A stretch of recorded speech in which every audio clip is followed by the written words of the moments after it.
Diamond P Sports presents the fastest sport on wheels, championship drag racing.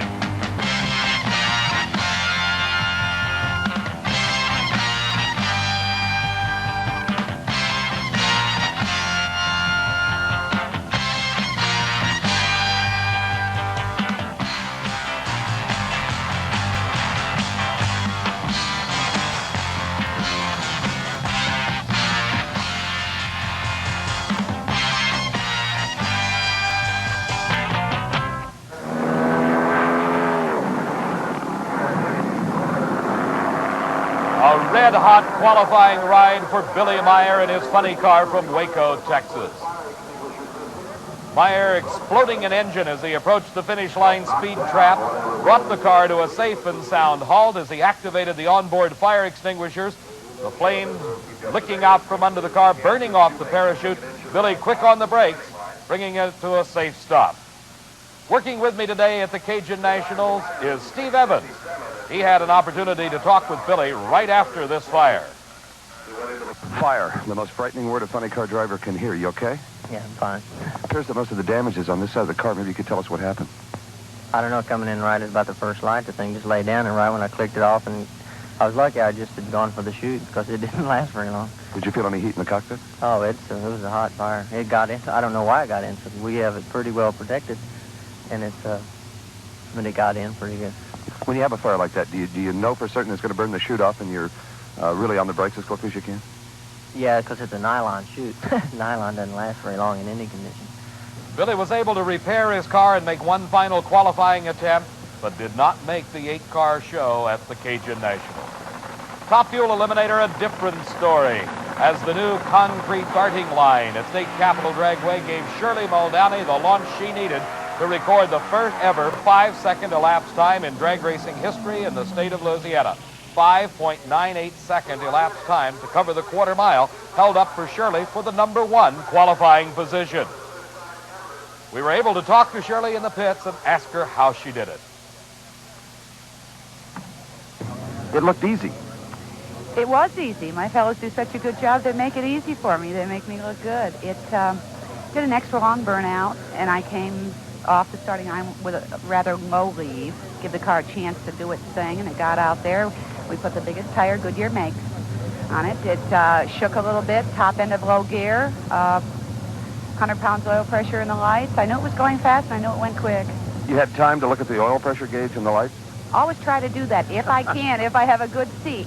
What it does is if there is a little problem that may not show up, I can let the fellas know, and they'll go look for it. At 250 miles an hour, thereabouts, the lady sees everything. That's my job, Steve. Shirley Muldowney. Shirley, the racers and an overflow crowd jammed into State Capitol Dragway on race day and were greeted by the nemesis of all outdoor drag racing events, and that, of course, is rain. The rains came early in the morning, slacked off towards midday, and the NHRA crew went to work, almost had the racetrack dry, but the rains started once again, the crowd patiently waiting in anticipation of a great race, as is evidenced by that fine 5.98-second elapsed time in qualifying by Shirley Muldowney. But the wait was to no avail. The race had to be postponed. The race day rains brought us back under the lights. That's right, it's championship drag racing at night, absolutely one of the most exciting spectacles in all of motorsports.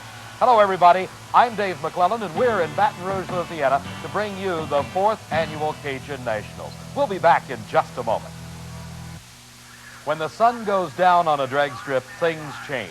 For the spectator, you get the chance to see things that you never spot in the daytime. For the racer, that's an entirely different story. Earlier today, Steve had a chance to talk with some of them. Dave, it's been 4 long, agonizing days since the tire was last turned on this racetrack. Last Sunday, the drivers were in their cars ready to race when the rains came. We're asking the drivers how they hold up under this mental and mechanical pressure. Kelly Brown? Well, that's a tough one. You know, I think the advantage that some of us have, maybe we can get ourselves back up for a race after waiting 2 or 3 days. And myself, I think I can make that happen. I'm not real concerned with it. I'm ready. It's kind of a cold track now. Track is probably a little bit cold. Doesn't have a lot of rubber on it, but it was washed off a little bit from our rains the other day, and it may be a little cleaner. I'm not too concerned with it. I have excellent guys with Bill Schultz working on this clutch and engine, and he's very track savvy, and he'll have this car ready to go, I'll guarantee you. Now we've got a night race all of a sudden. Do you prefer day or night as far as racing conditions, driving? Well, that's a good question, because Saturday night was the first time I had driven at night in 7 years. And I was a little worried about it at first because it's been a long time, but we ran 32 and 230, and so there's no problem. In fact, it was kind of neat. It was different. Randy, you set the Pro Stock world on its ear a few weeks ago, setting the national record at 8:46. Now you're on the Pro Tour, and the first time you get rained out for 4 days. How are you handling all this? Got a lot of rest in the motel, that's for sure. Oh, you know, it's just one of those things you have to put up with in drag racing, and none of us like it, but we just have to make the best of it. Suddenly, the track is cold. It's a night race instead of a day race. Do you change anything? We like it. Our car really runs good in the night air. It has to do with the engine. The Hemi engine just likes the night air much better. I think we probably gain more from it than the other guys. I really feel it. The cooler it is, the faster the track is, the better we gain from it. And certainly the fans enjoy the night racing. Oh, certainly. Yeah, especially the funny cars and top fuel cars. They like, it's a different drag race at night. It really is. The delay, does it affect you emotionally? Does it affect your combination mechanically? No, I don't think so. The weather's good. The track should be the same. The only inconvenience is it made it a little tight for this coming weekend. We'll just have to move our schedule up a little. The racers were ready as earlier this evening in the gathering twilight, the 8 top fuel qualifiers ran the first round of eliminations at the Cajun Nationals. In the first race of the first round, Johnny Abbott at the wheel of the Frazier and Abbott car of Denver, Colorado, defeated Bob Noyce driving for Brissett and Drake. Jake Coughlin from Dublin, Ohio against Jeff Allen of Coeur d'Alene, Idaho, Coughlin winning at over 243 miles an hour. Larry Dixon, driving for Larry Minor, had the dubious honor of running the #1 qualifier, Shirley Muldowney. Shirley wins it for speed 242 miles an hour. And Jerry Ruth of Seattle, Washington, racing the defending champion, Kelly Brown. Kelly winning the first round race at only 228 miles an hour. By the time of the semifinals, darkness had enveloped State Capitol Dragway, and Kelly Brown, the defending champion, now at the wheel of the over-the-hill gang car. But just a year ago, it was Brissett and Drake, Jim Brissett and Mike Drake, with Kelly Brown at the wheel, taking the 1978 Cajun Nationals top fuel title over Mike Tarter of Houston, Texas.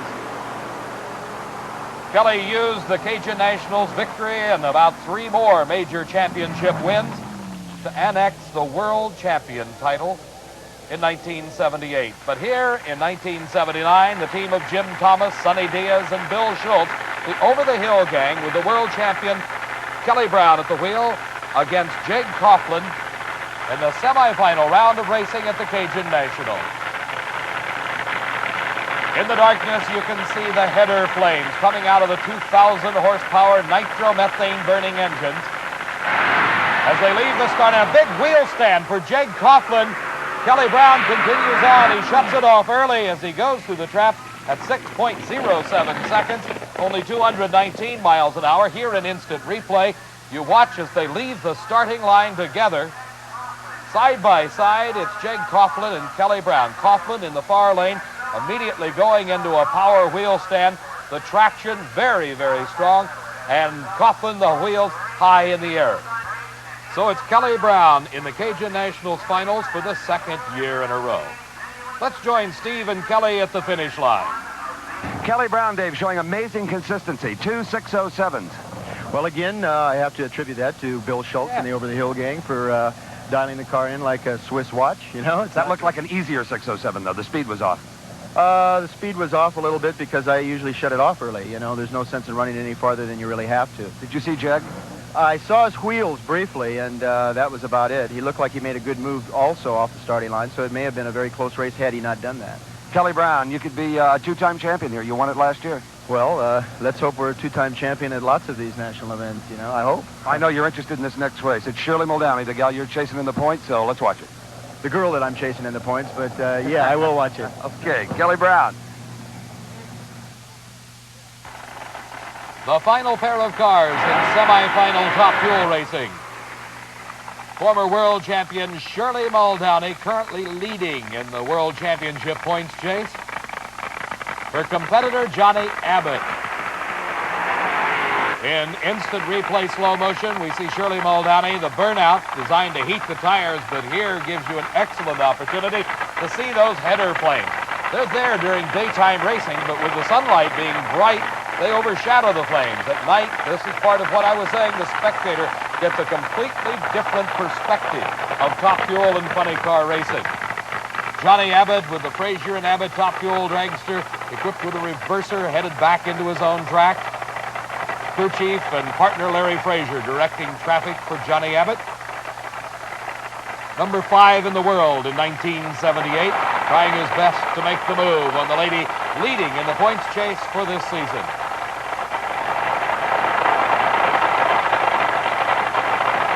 Burnouts completed for both cars, coming into the staging beams.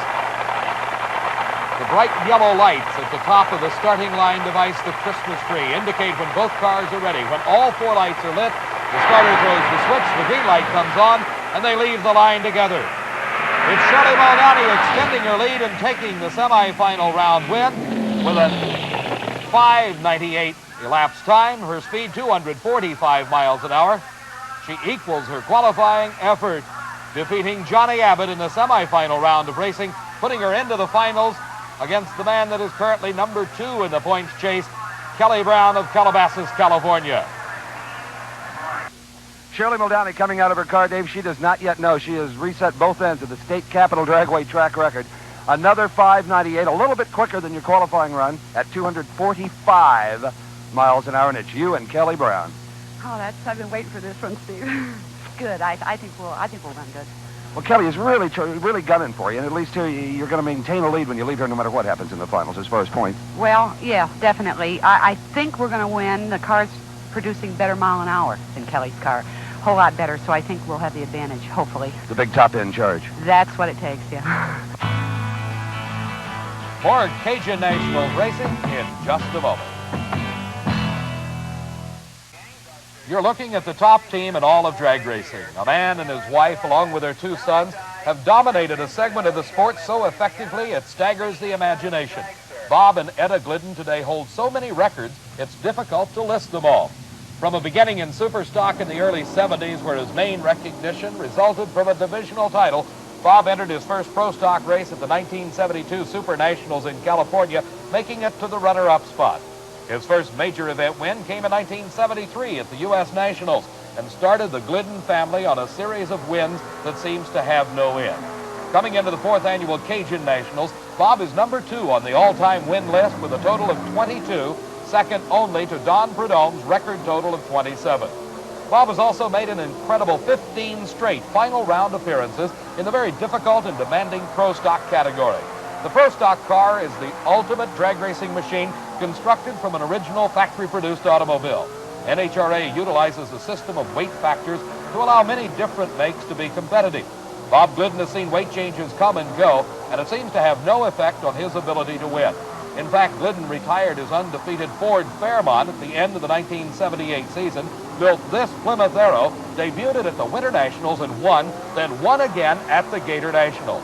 Bob entered the Cajun Nationals with additional weight added to that Arrow and is the number 1 qualifier once again.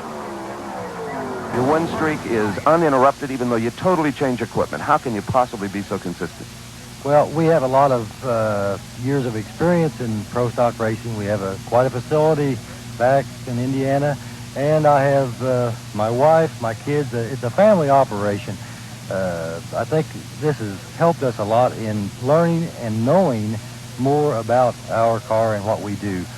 6 or 7 years ago, you're a line mechanic at an automobile dealership. You make up your mind to go pro racing. It must have been quite a decision for a family man. Indeed it was. We had to make the decision as to whether we wanted to try to race. And back in those days, that was a bad word to a lot of people, but we had to make our mind up as to whether we were going to race for a living or work our normal job and have a check at the end of the week. You know, you see a lot of wives and kids helping out with the race car, putting air in the tires maybe, or pouring the fuel in the tank. Not so with your family. They're really involved mechanically. Well, a lot of families are getting more involved in drag racing today, but our family has been involved in this for 10, 12 years. Etta, this is really all she knows. She lives, eats, sleeps this drag racing because it is our profession and we try to do our best at it. When the race is over, who takes everything apart? Well, rarely do I take an engine apart. Etta or Billy or the two of them will always remove and disassemble the parts. The engine, whatever, transmissions, rear ends, and my main concern is how they go together and what goes together. 6 years ago, did you ever think you'd be on your way to becoming really a pro stock millionaire? You're close to that $1 million mark.